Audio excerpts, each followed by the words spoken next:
Hey guys, welcome back. Today is a beautiful day, perfect for planting and transplanting some of our plants. So that is what we are going to be working on today. I have a few things that I want to get into the ground, mainly some shade-loving plants, which I'm very excited about because we have had all of our big trees removed. So working with shade plants is becoming a little bit more challenging, but I'm trying to really be creative about where I'm planting them and tucking them in. We have some areas in the back that I would like to plant some things. And then we have some hostas that we are going to be transplanting from the front to the back. And I don't know if you guys recall, but we talked about moving a lot of our hostas that are under our Japanese maple here. So I am slowly going to start doing that because we would like to come in with something a little bit more different or choose different hostas because some of them are getting so large and I'm kicking myself because I don't have the tag for them. So maybe when they're blooming, I can show you guys and you can help identify them. But anyways, what I would like to do is come in and take some of those out, divide them, and then we are going to pop them in the back. So here in the front garden, we have a few things that I think we can probably get away with moving now. These are some of the hostas, and we have several of them in here, if you guys recall from previous garden tours, which they're all different, and I really like that. Sergey and I are always arguing back and forth whether or not we should just have the same variety or different varieties.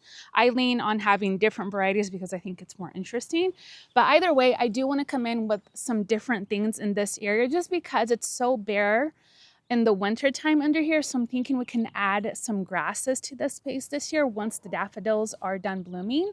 But you can see some of our hostas are coming up. And ideally, I probably would have done this a little bit earlier before they really start to curl up like this. But I think it'll still be fine to go ahead and transplant them now. And what I'd like to do is dig them up and then just cut them in half. You can probably even get away with maybe splitting this 4 ways because this is really large. Now, again, I don't know the variety of this one, but it's just a beautiful low growing one. And it looks fabulous over here. But the problem is this area tends to get more sun, in the summertime. So they kind of start to kind of burn up a little bit. And then there's one over here that also I would like to move for sure. Different variety than this one. This one has a little bit more variegation and yellowing on the outer leaves. So I would like to also move this one here. And real quick, I just wanted to show you the Ice King daffodils that are blooming right now under our maple. It just looks so stunning. These are a double and they're very large blooms. I would definitely love to come in and add more of these throughout our garden in the fall time because I think they're so stunning. They're definitely early blooming. I would say early to mid blooming. I can't remember the actual stats on them, but they have really just started to put on a show right now where some of our other daffs are kind of dwindling down, and then we have some late blooming ones that are just really starting to open up. But I would love to come in again and just add more of these. Definitely one of the best decisions I made in the front garden is to plant this whole area up with these beautiful, beautiful daffodils. The other plants we're going to be planting today are these beautiful bleeding hearts, which I absolutely love. These actually make such a great cut flower in arrangements. So I definitely want to start incorporating more of these into our garden. There are a few different varieties that we are going to be planting today. So the first one is this bleeding heart pink. And these get 36 to 48 inches tall and 16 to 18 wide. And they are hardy in zones 3 through 9, and they require sun to partial shade. So we have a few of these, and I actually love the coloring of these. Look at that beautiful bright pink. Love that. We also have a white, and it's going to be, let's see, I think same size. Grows 30 inches tall, 36 wide, plant in partial sun or shade. So these require a little bit more shade. And these are hardy in zones 2 through 9. I think I only have one of those because I think I lost 2. But I still want to plant it. I don't care that I only have one. I still want to get that in the ground. And then I also have a gold heart, which this one is very, very pretty. And let's see, this one, plant in partial sun or shade. It grows 24 to 36 inches tall and 24 to 36 wide. And this one is hardy in zones 5 through 8. So a little bit different in terms of the zone. And these just have a really beautiful chartreuse foliage. And I think it looks stunning with that bright pop of pink with the flowers. I love this one so much. So I have 2 of those. I might need to run out and get one more. But again, these were ones that I picked up last year. I haven't seen them yet at the garden center that I picked them up. But anyways, we'll see if we can find another one. And then we have 3 of the pink and then 1 of the white. But either way, I just want to get them in the ground. And if we need to add more, we will. I also have a currant in the front that I bought for Sergey. And I would also love to get that into the ground today. So we'll kind of play around with different areas that we are going to be planting that in. And then let me show you the space that we're going to be planting the bleeding hearts and then the hostas. So we're going to work in this back corner of our garden, and our neighbors are doing some work next door, so you might hear a little bit of noise. I apologize. But anyways, I want to come in and start adding some color back here for springtime. We do have these daffodils that didn't bloom, and I'm not sure why. I think it's probably, I'm not sure. We planted them a few years ago. They were doing fine. This year we got foliage, didn't get flowers. That's okay. I'm gonna leave them one more season just because I do actually like that grassy look to them. But in the back here towards the fence, and I don't kind of hate planting really close to the fence right now because we do plan on replacing it, but either way, I think it'll be fine. I want to tuck in some of the bleeding hearts back here and some of the hostas right back here behind our spruce. I think that's going to look really pretty. We are hoping to extend this dry river back here because we want to put in like a miniature retaining wall and add different rocks in here. So we'll bring you guys along for that. And then I also maybe move some of these cinder blocks and plant some of the hostas back here because this area does get shade. And this is right behind our shed. So it's kind of like a utilitarian space, but I do want to remove these pots. A lot of these are just going to be donated. And eventually we will plant some pretty things back here too. And I also actually have to clear this out because the wood that we're keeping is going to be brought back here. This area will get morning sun, but the sun will set over. So it should be protected by that hot afternoon sun, which I'm crossing my fingers for because ever since our neighbor removed the big tree that was casting a little bit of shade in our garden, it's gone. So this is going to be the first year that we don't have that tree here. So the lighting is going to change pretty dramatically in our garden. And there's pros and cons to that. One, we are going to have the ability to plant more sun-loving things, especially in our cut flower garden. That big tree kind of cast one of our last beds here. So that bed I felt always struggled a little bit and could have used more sun. But that also means I have to kind of adjust my brain and not plant a lot of shade plants where I originally had planned to do so, especially in the side garden. So it kind of changes things a little bit, but I also think for the best in the long run because having that tree gone really opens up the possibilities to do different things, which I'm very excited for. But I also have these plants that I want to transplant that require a little bit more shade. So it's going to be a little bit of an experiment, but I think it's going to be fine. So I think what we'll do, let's start out with the bleeding hearts, and then we will go into getting the hostas, and we'll talk a little bit more about dividing the hostas and all that, and then we will get them transplanted as well. All right, let's play with the placement of these. That one back here, one there. I'm almost wondering if these would do better here. The gold heart, I think that would actually work better. And then the pink we can plant by the gold rider Leland cypress. I think that actually might be better.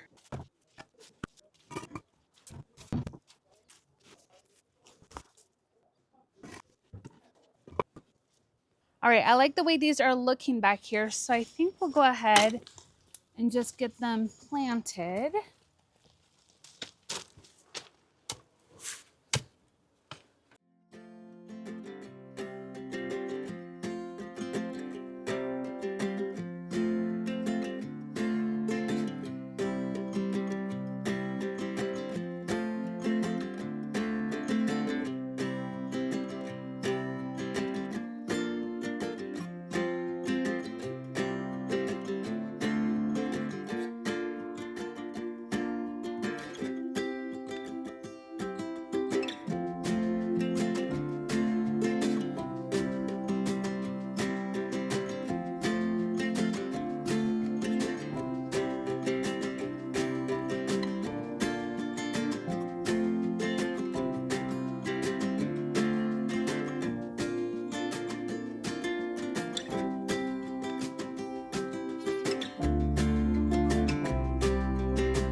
right, I'm actually gonna have my stepdad come and do this part for me so I can get planting in the back. But basically what we're going to do is dig them up and then just take the shovel right through them.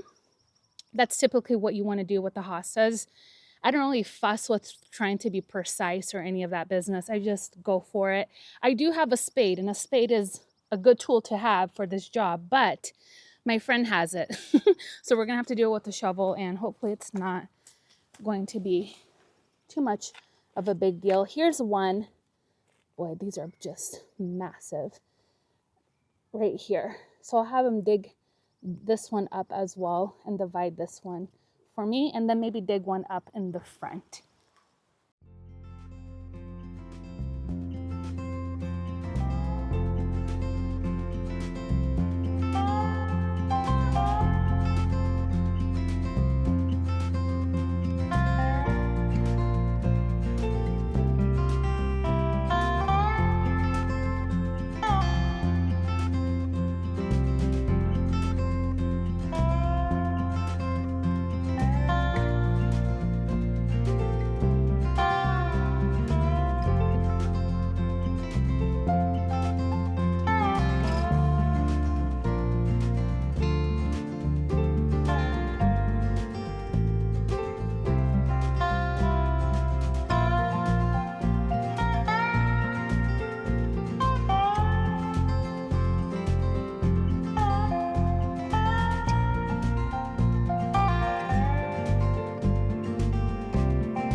All right, now that we have those hostas all dug up, I think what I want to do is come in and do a couple back here.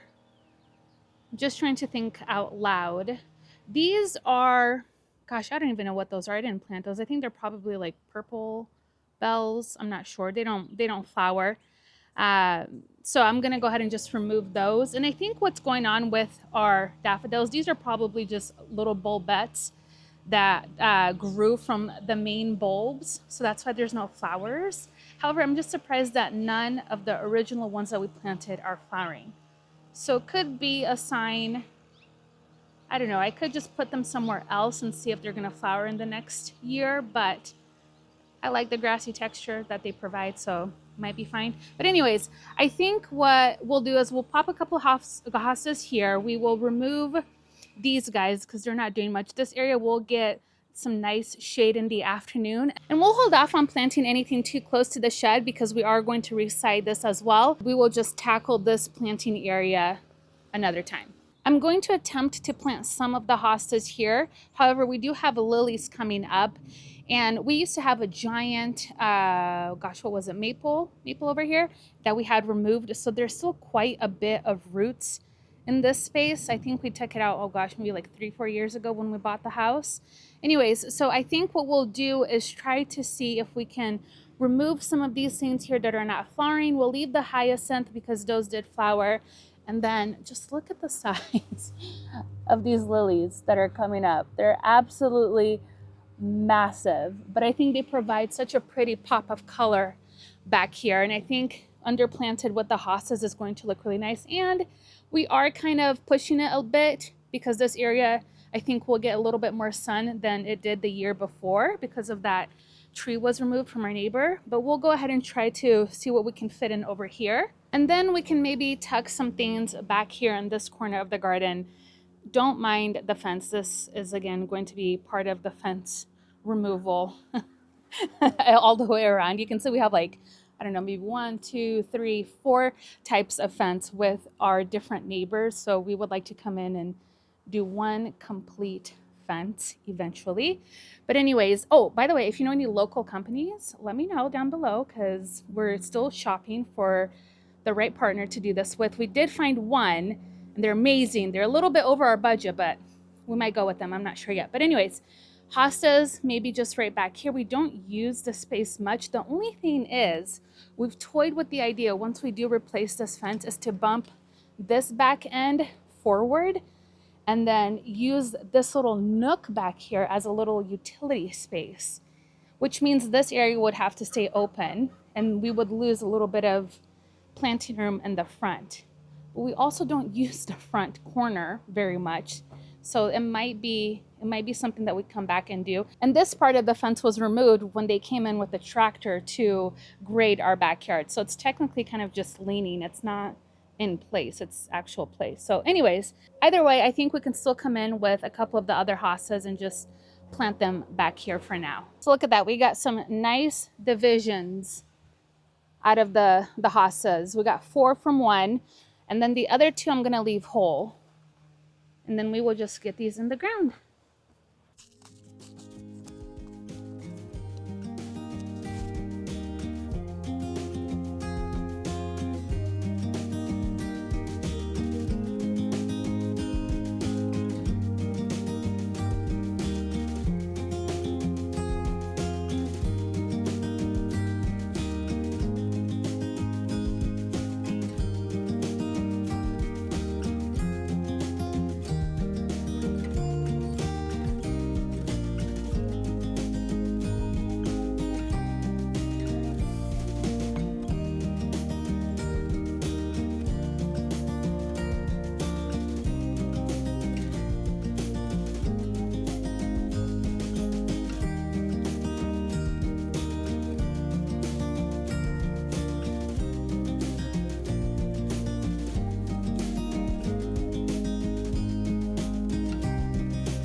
Well, that was a really fun planting day. I could be out here all day planting. I am in my zone, in my garden.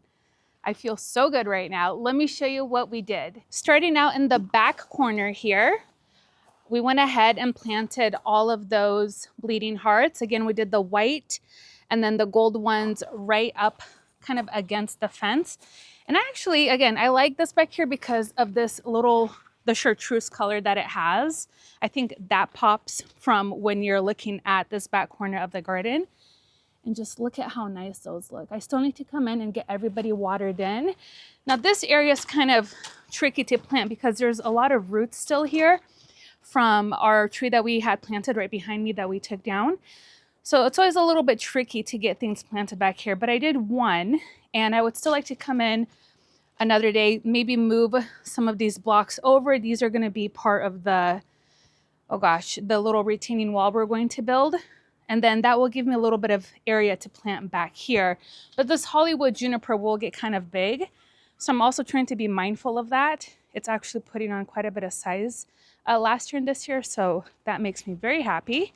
Right here, we have the hostas that my stepdad went ahead and divided for me. I think these are actually going to love this area.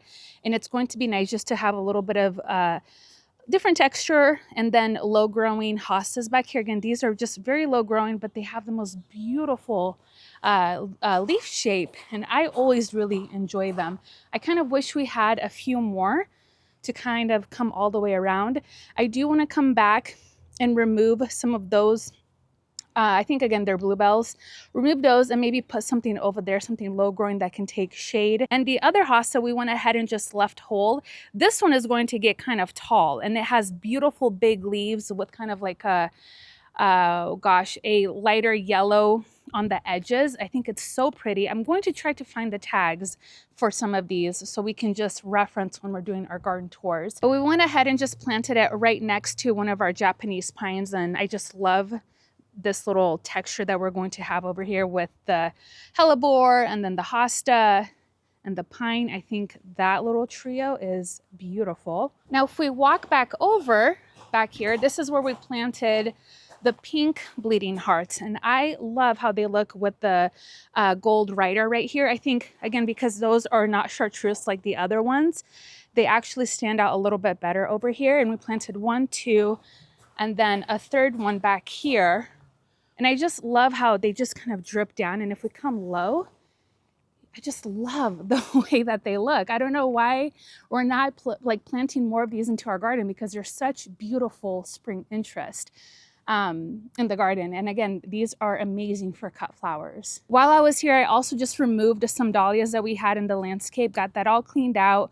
That way we can kind of have a better view of what we're going to be planting back here in terms of bedding annuals for the season. In the back corner, we planted 1 hosta, just right here. So not really much to see, but it will grow in and fill in that little area nicely. And this one is a variegated one, so hopefully it's going to do better, because it was getting hit pretty hard with the sun and the slugs were just going after it in the front. So hopefully back here it's going to do a little bit better. And finally, we got the currant planted back here, which I really love. I actually got this for Sergey because it's kind of nostalgic to him, because he grew up eating these currants.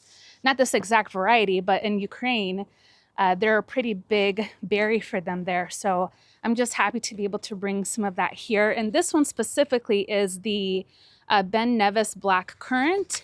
Let's see, it's hardy down to zone 3. It prefers full sun, prefers moist, well-drained soil. That's why I planted it a little bit high, just because we still need to come in and mulch this area, and we still have quite a bit of clay, although the compost has really helped in the last couple of years. And it gets 4 to 5 feet tall and 2 to 3 feet wide. So I think it's going to fill in the space really nicely. And with currants, you actually want to prune them after they fruit. So we'll have to keep that in mind once we eat the fruit, not to let it get wild, and just make sure we're pruning it so it continues to have a really nice shape like this one has right now. And real quick, just look at how beautiful these tulips and these containers are doing. I just love all of the color that we're seeing back here in the cut flower garden with these containers. And real quick, I just wanted to give you a view of the bleeding hearts from down here. Look at how sweet they look. I love these so much. That will do it for our planting projects today. I am so happy to get some of these plants into the ground, getting our hostas divided. I think they're going to do so much better in these new homes, and that leaves us, or gives us, I guess, another opportunity to plant beautiful things under our Japanese maple in the front, which I'm really looking forward to, and open to suggestions.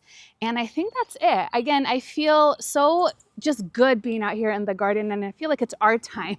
Like the gardeners are just kind of like, we're waiting till it's like our time to get into the garden and play and have fun and get things planted. So I know you're all probably feeling the same excitement that I am right now. So anyways, thank you guys so much for hanging out with me today in my garden, and I'll see you guys next time. Bye-bye.